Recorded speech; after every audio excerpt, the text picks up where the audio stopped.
There is a moment quiet, almost invisible, when an avoidant suddenly knows you are done. Not angry, not begging, not explaining, just done. And in that moment, something shifts. What comes next may look like love, regret, or sudden attention, but listen closely. This is not reconciliation.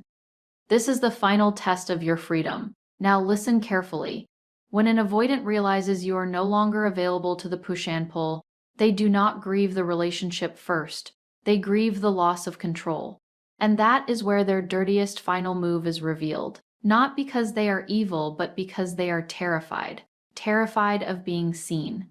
Terrified of being powerless. Terrified of facing the mirror your detachment has placed in front of them. You see, an avoidant survives by distance, by ambiguity, by keeping one foot in and one foot out. But when you step fully away, calm, grounded, self-respect intact, you disrupt their entire internal system. Your peace becomes their exposure. Your silence, in fact, becomes their alarm. So what do? They return not healed, not changed, but activated. They may suddenly become warm, nostalgic, emotionally open.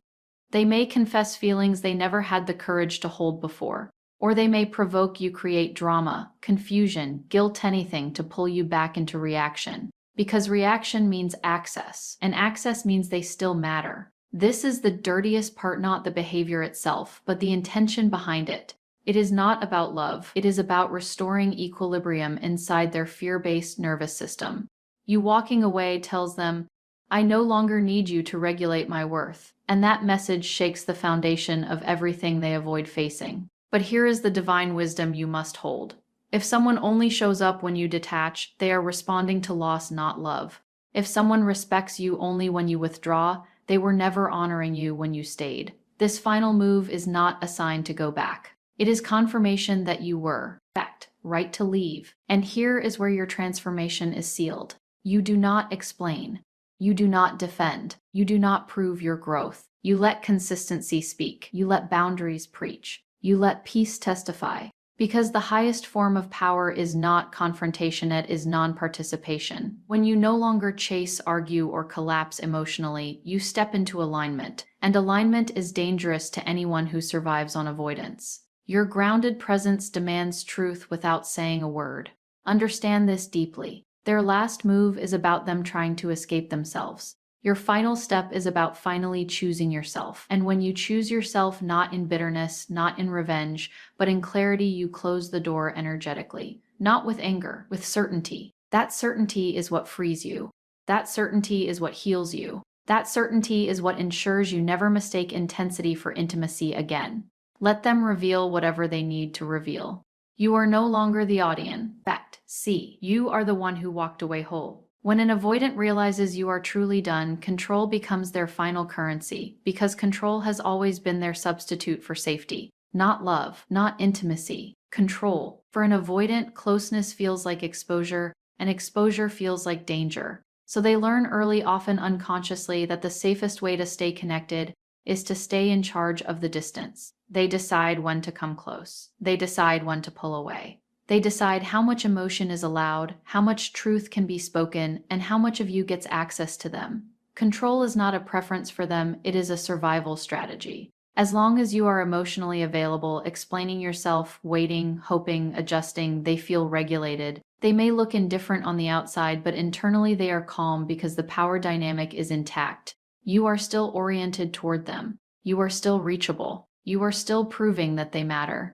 But the moment you stow, fact, when your energy withdraws, when your explanations end, when your nervous system settles into acceptance rather than pursuit, the ground beneath them shifts. This is where control becomes urgent. An avoidant does not panic because they lost you as a person, they panic because they lost influence over the emotional field. They can no longer predict you. They can no longer activate you on command. They can no longer disappear and assume you will remain emotionally parked where they left you.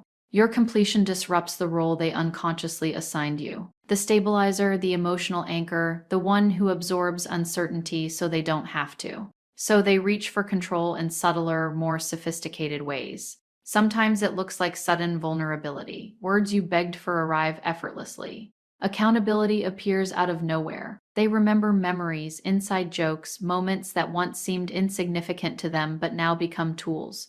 This is not always manipulation in the calculation. In fact, Ed sense often it is instinctual. Their system is scrambling to reestablish balance, and balance for them has always meant emotional leverage. Other times, control shows up as confusion, mixed signals, hot and cold behavior intensified. They may resurface just enough to keep you questioning your decision, then disappear again to see if you react. Reaction reassures them. Silence unsettles them.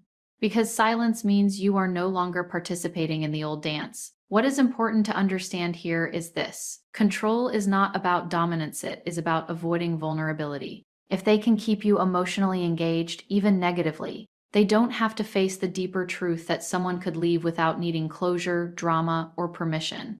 Your calm exit forces them to confront something they have avoided their entire life. That connection cannot be managed, only chosen. When control becomes their final currency, they may test your boundaries in ways that feel personal but are, fact, currently procedural. They are asking, do I still matter enough to move you? Not because they want to repair, but because they want to confirm their relevance. Control reassures them that they still exist in your emotional world. And here is where the spiritual lesson emerges. The moment you stop giving control, you reclaim authorship over your inner life. You stop negotiating your worth. You stop proving your value through endurance. You stop mistaking anxiety for love. This shift is profound because it removes the fuel that avoidance feeds on. An avoidant cannot operate in an environment where control is not available.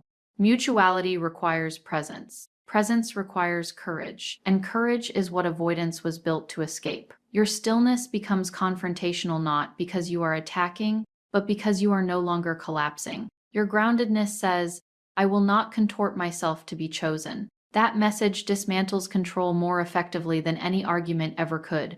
This fact, why their final moves often feel intensified, dramatic, or oddly timed. Control, when threatened, becomes desperate, and desperation reveals truth.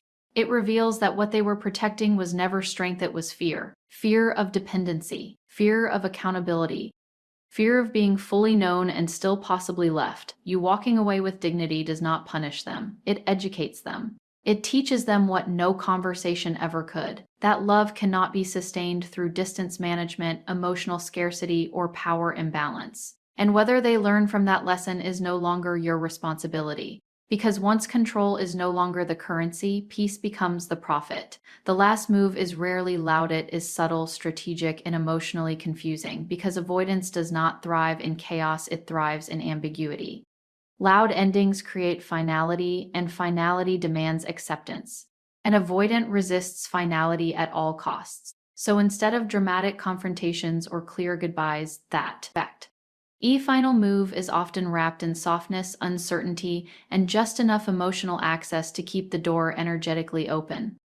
This subtlety is intentional, even when it is unconscious. The avoidant understands at a nervous system level that confusion keeps attachment alive. When you are confused, you stay engaged. You replay conversations. You question your decision. You look for meaning. Confusion pulls you back into mental proximity, and mental proximity feels like control. Silence from them would grant you closure. Clarity would give you freedom. So they offer neither. Strategic does not always mean malicious. Often it means practiced. Avoidants have spent a lifetime learning how to stay connected without being fully present. They know how to offer breadcrumbs of intimacy, just enough warmth, just enough familiarity to activate hope without requiring vulnerability. This is why the final move can feel almost tender. A message that sounds reflective, a sudden check-in that appears circa. Fact, ring. A memory shared at exactly the wrong moment. None of it is accidental. Timing is part of the strategy because timing determines impact. Emotionally confusing behavior works because it mirrors intimacy without delivering it. They may say they miss you but avoid discussing the future. They may apologize without changing behavior. They may express regret while maintaining distance. This contradiction destabilizes you. And destabilization shifts focus away from the truth you already know. That consistency was always missing. Confusion also protects them from accountability. If nothing is clearly stated, nothing can be clearly challenged. If intentions remain vague, expectations cannot be set. Ambiguity allows them to retreat without consequence and return without explanation. This keeps them emotionally safe while keeping you psychologically engaged. What makes this final move especially powerful is that it often mimics growth. They may sound more self-aware, more emotionally literate, more open than before. And part of you wants to believe that this time is different. But growth that only appears when you are leaving is not growth, it is activation. It is a system responding to threat, not transformation. Emotionally confusing tactics also test your self-trust. You begin to question your perception. Was it really that bad? Am I overreacting? Did I leave too soon? This internal questioning is the real aim, because the moment you doubt yourself, you reopen the door to negotiation, and negotiation restores their sense of safety. Avoidants are not comfortable with direct pursuit, but they are skilled at indirect pull. They may not ask you to come back, but they will position themselves so you feel invited to reconsider. They create emotional echoes, reminders of what was good, familiar, or unresolved, so your nervous system fills in the gaps with longing. This is not about rebuilding connection, it is about maintaining relevance. The confusion can also show up as moral. High ground. They may frame themselves as respectful, giving you space, wishing you well, while subtly staying present enough to keep the thread alive. This allows them to appear evolved without actually engaging in the work of repair. It is avoidance disguised as maturity. Here is the deeper truth. Emotional confusion is the last refuge of someone who cannot tolerate emotional clarity. Clarity would require them to either step fully in or step fully out. Both require integrity. Avoidance prefers the middle ground where nothing is risked and nothing is resolved. For you, the confusion is not a sign that something meaningful is happening. It is a sign that the old dynamic is trying to survive. Your nervous system may feel unsettled because it recognizes the pattern, even if your mind is tempted by the language. The invitation here is not to decode their behavior, but to honor your clarity. Confusion fades the moment you stop participating in it. You do not need more information. You need alignment. And alignment rarely feels confusing, it feels calm, even when it is painful. The final move only works if you believe ambiguity is depth, but depth brings peace, not paralysis. Once you understand this, the confusion loses its power, and subtlety becomes transparent. Detachment threatens the avoidance identity more than confrontation ever could, because confrontation still keeps them in relationship with you. Anger, pleading, explanations, emotional reactions, these are all forms of engagement. And engagement, even when uncomfortable, reassures the avoidant that they are still central, still impactful, still needed. Detachment removes that reassurance entirely. It does not argue. It does not demand. It simply redirects energy away from them, and that redirection strikes at the core of how an avoidant understands themselves in connection. For many avoidants, identity is built around autonomy, self-sufficiency, and emotional independence. They learned often early that really NG on others was unsafe, unpredictable, or disappointing. So they constructed a self-image that says, I don't need anyone, even while craving connection at a distance. This identity remains stable as long as they can approach and withdraw on their own terms. Confrontation does not disturb this structure, it actually confirms it. When you confront them, you are proving that they matter enough to upset you. You are demonstrating emotional investment. That keeps their internal narrative intact. Detachment, however, dismantles the story. When you stop reacting, stop reaching, stop orienting your emotional world around their availability, you remove the reference point they used to define themselves. Suddenly, they are no longer the one being pursued or resisted. They are simply peripheral, and that is deeply destabilizing. Not because you were wronged, but because they are no longer regulating their sense of self through your attention. Detachment introduces an unbearable question for an avoidant. Who am I if I am not being managed, needed, or waited for? This question is far more threatening than any accusation.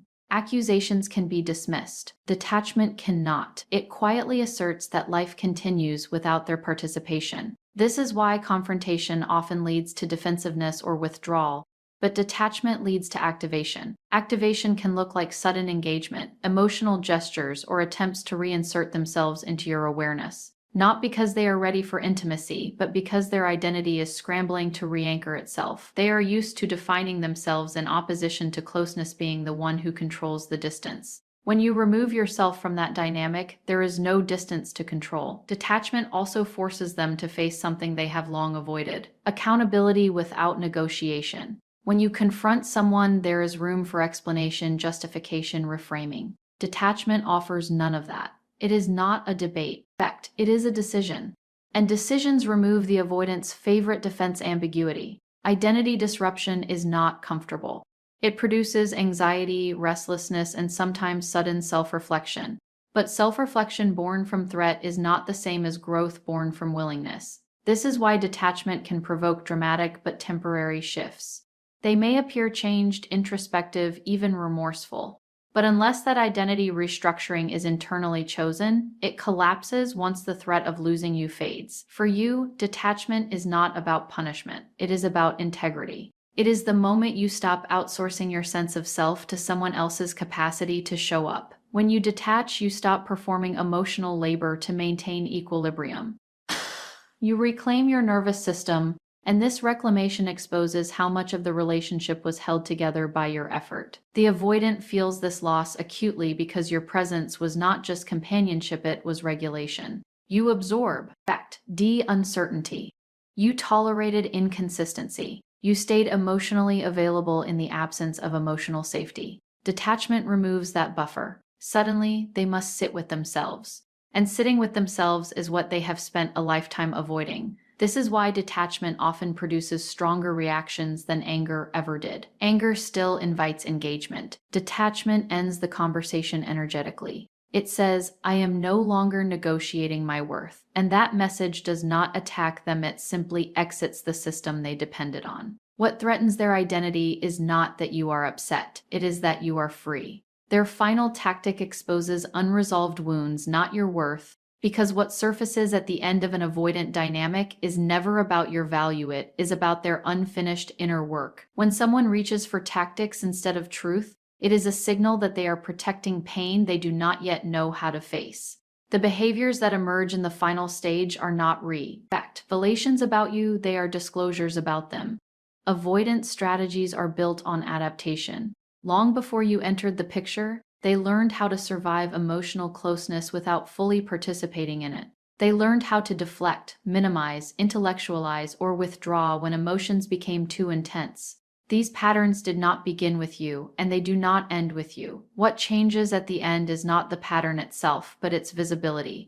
When you step away, the protective layers thin. The usual distance no longer works. The familiar rhythm of pursuit and retreat collapses. And in that collapse, raw material emerges: fear of abandonment, shame around dependency, grief that was never processed, and sometimes anger that has no clear target. These are old wounds looking for containment, not evidence of your inadequacy. The final tactic may take many forms. It might look like devaluation, suddenly rewriting the narrative to minimize the relationship or your role in it. This, in fact, is a classic defense against vulnerability. If they can reduce the significance of what was shared, they do not have to feel the loss of it. But devaluation is not clarity, it is anesthesia. It may also appear as projection, accusations that feel misaligned, blame that does not match your behavior. This happens when internal conflict becomes intolerable and must be relocated externally. Instead of sitting with their discomfort, they assign it to you. This is not because you caused it, but because they do not yet have the capacity to hold it. Some avoidants resort to indifference as a final stance, emotional shutdown masquerading as strength. This is often misinterpreted as confidence or moving on quickly. In reality, it is dissociation. It is a nervous system choosing numbness over grief. Again, this is not a commentary on your worth, it is a commentary on their relationship with pain. What makes this stage particularly painful is that it can trigger self-doubt in you. When someone behaves dismissively or unpredictably at the end, the mind looks for reasons. And the easiest explanation is often self-blame. But self-blame is the echo of conditioning, not truth. You were not discarded because you lacked value. You stepped out of a dynamic that required you to overfunction in order to stay connected. Unresolved wounds always seek expression. If they are not met with awareness, they emerge as behavior. The final tactic is simply the last expression available when all other strategies fail. It is the nervous system saying, I do not know how to be close without losing myself. That sentence has nothing to do with your lovability. This is where discernment becomes essential. Not every emotional display is a breakthrough. Not every apology is repair. Not every gesture is a turning point. Some are simply the sound of an old wound being pressed. Compassion does not require participation. Understanding does not require return. When you recognize that their behavior is a mirror, fact, or of unresolved pain, something inside you settles. You stop trying to extract validation from someone who is still fighting themselves. You stop asking, "Why wasn't I enough?" and start asking, "Why did I stay where I had to earn what should have been freely given?" Your worth was never on trial. The relationship was, and when the relationship could no longer be sustained without self-betrayal, you chose truth over familiarity. That choice does not diminish you, it reveals you. The final tactic may sting, but it does not define you. It defines the distance between who they are and who they have not yet become. Your silence, clarity, and boundaries are the spiritual mirror they cannot escape because they reflect truth without accusation. Words can be debated, emotions can be dismissed, arguments can be reframed, but embodied boundaries, quiet, consistent, and self-honoring, offer no such escape. They stand as living evidence of a shift that cannot be undone. Silence in this context is respect, not punishment. It is presence turned inward. It is the moment you stop translating yourself for someone who was never listening deeply. When you choose silence, you withdraw energy from explanation and invest it in alignment. This is deeply unsettling to an avoidant, because their nervous system is accustomed to regulating connection through your responsiveness. Silence removes that lever. Clarity works in a similar way. Clarity does not persuade, it declares. It does not argue, it names. When you are clear about what you will no longer accept, about what you require to stay, about why you are stepping away, you eliminate ambiguity. Ambiguity has always been the terrain where avoidance survives. Clarity removes the fog, and with it, the illusion that the dynamic could continue unchanged. Boundaries complete the mirror. A boundary is not a demand that someone change, it is a commitment to how you will respond if they do not. This is why boundaries feel confrontational to those who avoided. Fact. D. Accountability. They introduce consequences without hostility. They say, "I respect myself enough to act in my own best interest." That message is confronting, not because it is aggressive, but because it is sovereign. Together, silence, clarity, and boundaries reflect back what words never could. That you are no longer available to participate in disconnection disguised as intimacy. This reflection is unavoidable. They may look away. They may attempt to distort it. But the mirror remains. Spiritually, mirrors are teachers. They reveal without judgment. They show us where we are, not where we wish to be. For an avoidant, this mirror reveals the gap between their desire for connection and their fear of it. It shows them that someone can choose peace over pursuit, wholeness over hope, truth over attachment. This is why these choices often provoke strong internal reactions. Not necessarily outward ones, but internal reckoning. Your grounded presence asks a question without speaking it. Fact. Can you meet me here? And if the answer is no, the mirror does not argue. It simply stays where it is. Your silence interrupts their narrative. Your clarity disrupts their defenses. Your boundaries end the negotiation. None of this is meant to harm. It is meant to heal, but healing requires honesty, and honesty can feel like loss to someone who has been avoiding themselves. There is also something profoundly spiritual about choosing yourself without needing to be understood. It signals trust in a higher order, trust that alignment will bring what argument never could. When you stop forcing connection, you allow resonance to do its work. What is meant to meet you will meet you in clarity, not confusion. The mirror you hold is not passive. It is active in its stillness. It invites responsibility without demanding it. It offers truth without attachment to outcome. This is why it cannot be escaped. Even if they move on quickly, distract themselves, or enter new dynamics, the mirror travels, fact, with them. Because it was never about wit, was about what your presence awakened. For you, this mirror marks a return to self-respect, a return to inner authority, a return to peace that does not depend on someone else's capacity to stay. This is the real closure, not a conversation, not an apology, but a deep internal knowing that you honored yourself. And when you honor yourself, the mirror completes its work. So if you are standing at the edge of this moment, understand this with calm certainty. Nothing you witnessed at the end was a measure of your worth, only a revelation of where growth could not yet follow.